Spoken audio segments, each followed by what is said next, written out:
So when I had malaria in Ghana, this was back in 2022. And I admittedly was not using any type of medicine because when I'm traveling in Africa for long periods of time, which I'm often doing, I just refuse to take medicine for like 2.5 months. Like, that's too much. This time I also was not using mosquito repellent. I was like, oh, they don't even like me. Like, most of the time, I'm not a target. Like, my blood is not of interest. However, one of them got me. And you know what I got? Malaria from it.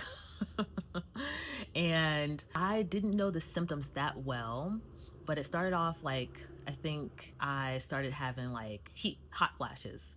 Then I would get cold. I would have like chills, hot, chills, hot. And at some point I looked at my partner, I was like, look, sir, I'm not feeling too right. And he looked at me, he's like, what do you mean? I told him my symptoms. He's like, you have malaria and we need to go to the pharmacy right now. So we went to the pharmacy, told the pharmacist about my symptoms, and they're like, yeah, you definitely have malaria. They gave me this medicine. It was like four days of tablets that you take 2 times a day, I think it was. And by day 2, I was feeling like ready to go. But if I had gotten back to, Bali or back to the States or anywhere where like malaria is not endemic, then I would have been in trouble. So like, this is something I always recommend to people. And this is not medical advice. This is just my order of operation. If you're traveling for a short period of time, I would just take the medicine. If it was like 2 weeks, I would take the medicine. But 2 months, I'm not about to do that. If you're not going to do that, use the mosquito repellent. If you're not going to do that, or if you use the mosquito repellent and you still get bitten, go ahead and head to the pharmacy, grab whatever their malaria medicine is,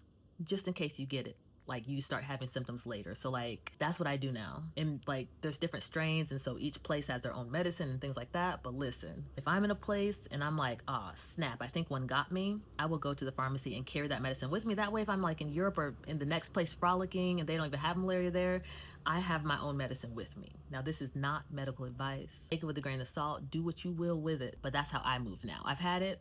It wasn't the worst experience, to be fair. Like, it wasn't worse than the actual flu that we have in the States. However, I didn't get to that point where it's worse. I was one of the lucky ones. So y'all be safe out there.